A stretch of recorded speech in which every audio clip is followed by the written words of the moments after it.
Ominous clouds gathered over the Mediterranean Thursday, June 24, after Israel announced that ships bound for Gaza would be deemed enemy vessels and halted by its navy by whatever means were necessary. Hezbollah shot back with a threat of violent retaliation, while Israel's northern commander warned that the IDF was prepared to deal with threats from Lebanon by appropriate means.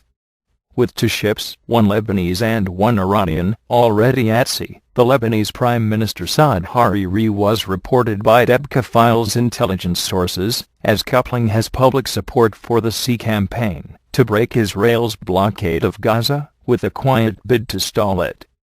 He privately asked Cypriot President Demetris Christofias, Turkish Prime Minister Tayyip Erdogan, Greek Prime Minister George Papandreou, and the Maltese Prime Minister Gonzi, to deny Lebanese ships bound for Gaza permission to drop anchor, refuel, or load provisions at their ports, in order to prevent them from proceeding to Gaza.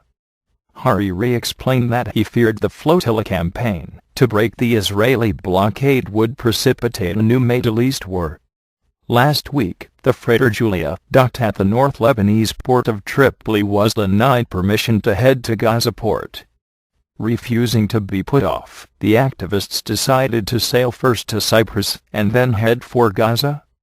Permission was granted by the Lebanese Transportation Minister Gonzi Wednesday, June 23.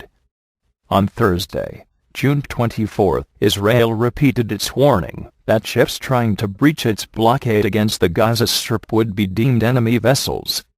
The Israeli Navy has been instructed to employ every available means to bar their access to Gaza's shore.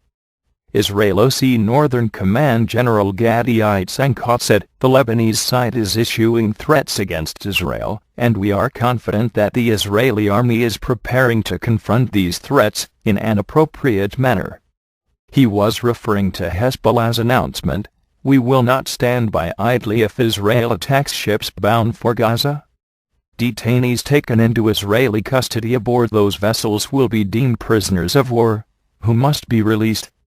As the climate over the Mediterranean heats up, 2 ships are either at sea or hours away from embarkation: the Julia from Lebanon, and an Iranian ship, which is said to be making for the Suez Canal, from the Persian Gulf port of Khorramshahr. In his calls to the Greek, Turkish, Cypriot, and Maltese leaders, the Lebanese Prime Minister admitted that the embarkation of the pro-Palestinian vessels from his ports violates US Resolution 1701 enforcing the Israel-Lebanon ceasefire which ended the 2006 war, but he was helpless to stop them because they were backed by powerful elements. Hariri did not say who they were, but they were understood to be Syria and Hezbollah. He stressed that more urgent issues confronted Beirut and the Gaza blockade, such as the Shabi farms on the Hermon slopes, which he said Hezbollah only talks about liberating but has not fired a single shell. Hariri made it clear that by sponsoring the ships for Gaza, Hezbollah is bringing Lebanon dangerously close to a clash with Israel.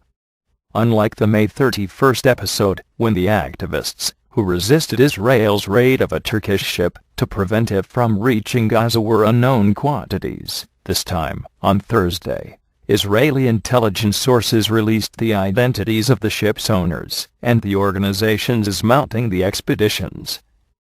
The Lebanese Julia belongs to a Syrian shipping firm headed by a cousin of President Bashar Assad, who made it available to Hezbollah for the challenge to Israel.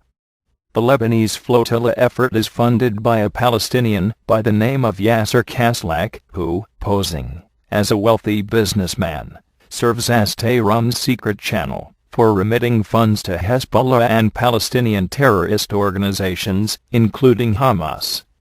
Therefore, Israel's designation of these ships and those of Iran as enemy vessels meets the case. From Washington, DEBKAfile reports that when Israeli Defense Minister Ehud Barak met Secretary of State Hillary Clinton on June 22, he voiced extreme concern about the Lebanese Prime Minister's inability to rein in Hezbollah. Because of this, the situation in the region could rapidly deteriorate, said Barak.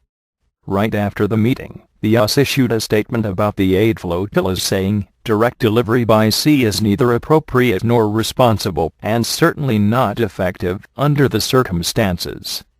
There is no need for unnecessary confrontations, and we, along with our partners in the Quartet, call on all parties to act responsibly in meeting the needs of the people of Gaza."